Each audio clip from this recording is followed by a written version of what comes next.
السلام علیکم ورحمۃ اللہ وبرکاتہ۔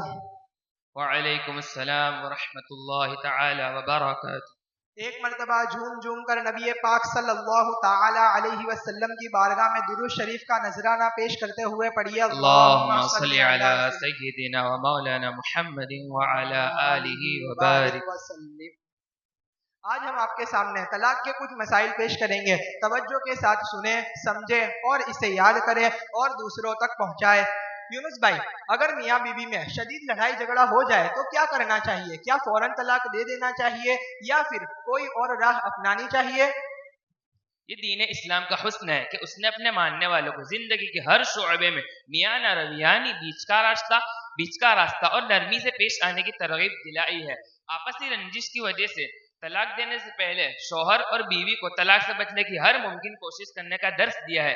قرآن پاک میں اللہ تعالی کا فرمان عالی شان ہے، الرجال قوامون علی النساء بما فضل اللہ بعضهم علی بعض وبما انفقوا من اموالهم فالصالحات قانتات حافظات للغیب بما حفظ اللہ واللاتی تخافون نشوزهن فعظوهن واهجروهن في المضاجع واضربوهن فإن أطعنكم فلا تبغوا عليهن سبيلا إن الله كان عليا كبيرا۔ ترجمہ: مرد افضل ہیں عورتوں پر اس لیے کہ اللہ تعالی نے ان میں ایک کو دوسرے پر فضیلت دی، اور اس لیے کہ مردوں نے ان پر اپنے مال خرچ کیے۔ نیک بخت عورتیں ادب والیاں ہیں، خاوین یعنی شوہر کے پیچھے حفاظت رکھتے ہیں جس طرح اللہ تعالی نے حفاظت کا حکم دیا، اور جن عورتوں کی نافرمانی کا تمہیں اندیشہ ہو تو انہیں سمجھاؤ اور ان سے الگ سو اور انہیں مارو، اور اگر پھر وہ تمہارے حکم میں آ جائے تب ان پر زیادتی کی اور کوئی راہ نہ چاہو، بے شک اللہ بلند بڑا ہے۔ سورہ نساء آیت نمبر 34۔ اگر ہم اس آیت پر غور کریں تو ہمیں واضح طور پر سمجھ میں آ جاتا ہے کہ اگر لڑائی کی نوبت آئے تو پہلے بیوی کو سمجھائیں، اور اگر نہ سمجھے تو اس سے الگ سوئیں جیسا کہ قرآن نے ہمیں بتایا، اور اسے بستر سے الگ کر دیں، اور اگر اب بھی وہ نہ سمجھے تو اسے مارے، اور اگر اس میں وہ سمجھ جائے تب اس پر اور کوئی زیادتی نہ کرے۔ اسی اگلی آیت مبارکہ میں ہمیں شوہر اور بیوی کے سمجھدار ممبر کے ذریعے لڑائی ختم کرنے کی طرف توجہ دلائی ہے۔ چنانچہ قرآن پاک میں اللہ کا فرمان عالی شان ہے، وَإِنْ خِفْتُمْ شِقَاقَ بَيْنِهِمَا فَابْعَثُوا حَكَمًا مِّنْ أَهْلِهِ وَحَكَمًا مِّنْ أَهْلِهَا إِنْ يُرِيدَا إِصْلَاحًا يُوَفِّقِ اللَّهُ بَيْنَهُمَا إِنَّ اللَّهَ كَانَ عَلِيمًا خَبِيرًا۔ ترجمہ: اور اگر تمہیں میاں بیوی کے جھگڑے کا خوف ہو تو ایک پنچ مرد والوں کی طرف سے بھیجو اور ایک پنچ عورت والوں کی طرف سے۔ یہ دونوں اگر صلح کرانا چاہیں گے تو اللہ تعالیٰ ان میں میل کر دے گا، یعنی انہیں راضی کر دے گا، بے شک اللہ جاننے والا خبردار ہے۔ سورہ نساء آیت نمبر 34۔ یونس بھائی، ایک مسئلہ کچھ لوگوں کو سمجھ میں نہیں آتا کہ نکاح کے وقت عورت سے اجازت لی جاتی ہے، کہ آپ کی کیا رضا ہے اس معاملے میں؟ اگر وہ اجازت دے تو نکاح ہو، ورنہ نہیں تو طلاق کے وقت اس کی اجازت کیوں نہیں لی جاتی؟ طلاق کا مالک شوہر ہے، وہ اپنی مرضی سے طلاق دے گا، اسے کسی کی رضامندی کی ضرورت نہیں۔ قرآن پاک کی سورہ بقرہ میں ہے کہ بیدہ عقدۃ النکاح، یعنی نکاح کی ڈور شوہر کے ہاتھ میں ہے۔ قرآن پاک کے اس فرمان عالی شان سے صاف صاف ظاہر ہو جاتا ہے کہ اللہ تعالیٰ نے طلاق کا حق مرد کو دیا ہے۔ عورت کے معاملات کافی نرم و نازک رہتے ہیں، چھوٹی چھوٹی بات پر ناراض ہو جاتی ہے اور ناراضگی کے سبب بار بار اپنے مائکے جانے کا اصرار کرتی رہتی ہے۔ اگر طلاق کے احکام میں عورت کی رضامندی رکھی ہوتی تو یہ رشتہ زیادہ چل ہی نہ پاتا، وہ بار بار اپنے آپ ہی کو طلاق دیتی اور دوسری بار نکاح کرتی۔ اس لیے دین اسلام نے طلاق کے معاملے میں عورت کو دور رکھا ہے، اور یہ کہ نکاح کے وقت عورت کی اجازت کیوں لی جاتی ہے، تو اللہ تعالیٰ نے قرآن میں سورہ نساء کی آیت نمبر 34 میں ارشاد فرمایا، الرجال قوامون علی النساء، یعنی مرد عورتوں پر نگہبان یعنی حاکم ہے، اور عورت آزاد پیدا کی گئی تو بغیر اس کی اجازت کے کوئی شخص اس کا حکمراں نہیں بن سکتا۔ اگر ایسا کیا تو اس پر زیادتی لازم آئے گی، اس لیے نکاح کے وقت عورت کی اجازت کو لازم قرار دیا گیا، لیکن طلاق کے وقت شوہر بیوی پر سے اپنی حاکمیت اٹھا لیتا ہے، اس لیے اس وقت عورت کی اجازت کی حاجت نہیں۔ यूनुस भाई, जैद की शादी महमूद की लड़की फातिमा से हुई थी। महमूद की पहली बीवी से एक लड़का पैदा हुआ बकर, जिसे महमूद ने जैद के निकाह में दिया। जब पहली बीवी का इंतकाल हो गया तो महमूद ने दूसरा निकाह किया, जिससे फातिमा पैदा हुई, जिसे महमूद ने जैद के निकाह में दिया। अब फातिमा का इंतकाल हो गया और बकर की एक लड़की ज़ैनब है, जिससे जैद निकाह करना चाहता है। तो क्या ऐसा निकाह करना दुरुस्त होगा या नहीं? सबसे पहले इस रिश्ते को समझना चाहिए कि ये रिश्ता आपस में क्या कहलाता है। तो इस रिश्ते में जैद ज़ैनब का फूफा लगता है और ज़ैनब फातिमा की वजह से जैद की भतीजी लगती है। तो अब मसला समझिए कि फूफी और भतीजी दोनों को एक साथ निकाह में जमा करना नाजायज़ और हराम है। हाँ, अगर एक को तलाक दे दी जाए या वो इंतकाल कर जाए तो अब दूसरी को निकाह में ला सकता है। ये ऐसा ही है जैसे कि साली, कि जब तक बीवी हयात है तब तक साली के साथ निकाह हराम है, लेकिन अगर बीवी को तलाक दे दी जाए या वो इंतकाल कर जाए तब साली के साथ निकाह जायज है। फतावा आलमगीरी में है ला यजूजुल जमउ बैन इमरतिन व अम्मतिहा नसबन और रदाअन, यानी औरत और उसकी फूफी को एक साथ निकाह में जमा करना नाजायज है, चाहे वो नसबी हो या रज़ाई। अगर एक शख्स ने अपनी बीवी से कहा कि मैं तुम्हें नहीं रखूंगा और कई बार ये कहा कि मैं तुम्हें तलाक दे दूंगा और एक बार ये कहा कि अल्लाह की कसम मैं अपनी लड़की को तो रखूंगा मगर तुम्हें नहीं, तो इस पर तलाक का क्या हुक्म है? ऐसे शख्स की बीवी पर तलाक नहीं होगी, लेकिन चूंकि कसम खाई है तो अब रखता है तो कफारा देना वाजिब होगा। और कसम का कफारा ये कि 10 मिस्कीन को सुबह शाम पेट भर खाना खिलाए या वह 10 मिस्कीन को कपड़ा पहनाए, यानी उन्हें कपड़े दे। और अगर इनमें से एक की भी ताकत ना हो तो लगातार 3 दिन के रोजे रखे। यहाँ ये बात याद रहे कि तलाक फ्यूचर टेंस के साथ नहीं होती बल्कि प्रेजेंट या पास्ट के साथ होती है।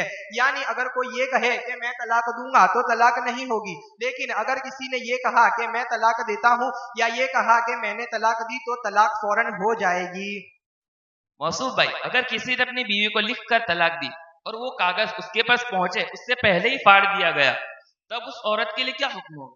अगर किसी ने अपनी बीवी को कागज पर लिखकर तलाक दिया या किसी से लिखवाया या फिर कोर्ट कचहरी से तलाक के कागजात तैयार करवाए तो उन सारे कागजात का औरत के पास पहुंचना, औरत का उसे पढ़ना या फिर उन कोर्ट के कागजात पर साइन करना जरूरी नहीं, तलाक हो जाएगी। हाँ, इन सारी सूरतों में शौहर से पूछा जाएगा कि ये तहरीर तेरी ही है या ये कि ये तूने लिखवाया है। इस बात की तस्दीक हो जाए तो तलाक हो जाएगी। हमारे मजहब में मर्द को तो पूरा इख्तियार है कि वो जब चाहे अपनी बीवी को तलाक दे सकता है, लेकिन क्या औरत भी खुद को तलाक दे सकती है? क्योंकि कुछ पढ़े लिखे इल्म से नाबलद लोगों का कहना है कि दीन इस्लाम ने सिर्फ मर्दों को इख्तियार दिया, औरतों को नहीं। तो इसके बारे में आप क्या कहेंगे? यकीनन हमारे मजहब ने तलाक की डोर मर्द के हाथों में दी है, लेकिन इसका मतलब ये नहीं कि औरत खुद को तलाक नहीं दे सकती, बल्कि औरत भी खुद को तलाक दे सकती है। वो कैसे, बताता हूँ। देखिए, तलाक की कई अकसाम हैं, जिनमें से एक का नाम तफवीज़ तलाक यानी तलाक सिपुर्द करना है। इसका तरीका क्या है? जब निकाह हो उस वक्त निकाह पढ़ाने वाला इस तरह से इजाजत ले।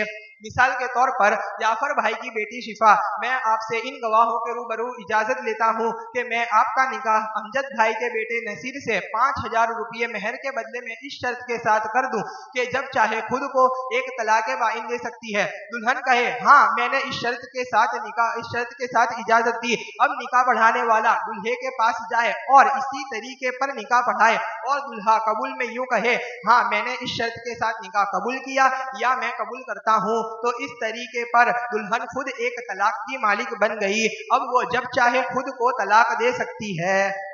जैसा कि मौसूफ भाई ने तफवीज़ तलाक का मसला बयान किया, ये ऐसा ही है, लेकिन इसमें कुछ बातें समझने की जरूरत है कि क्या हर निकाह तफवीज़ तलाक के साथ किया जाए? अगर नहीं तो इसका इस्तेमाल कब करना सही है? तफवीज़ तलाक ये हर आम निकाह के लिए सही नहीं, क्योंकि अल्लाह ताला ने निकाह की डोर शौहर के हाथ में दी है और वही तलाक का असली हकदार है।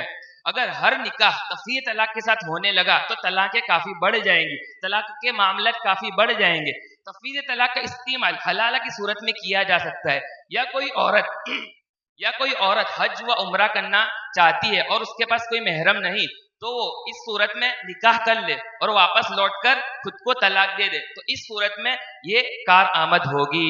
वमा अलैना इल्लल बलाग। अस्सलामु अलैकुम व रहमतुल्लाहि तआला व बरकातहू। वालेकुम अस्सलाम व रहमतुल्लाहि व बरकातहू।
اب اس گروپ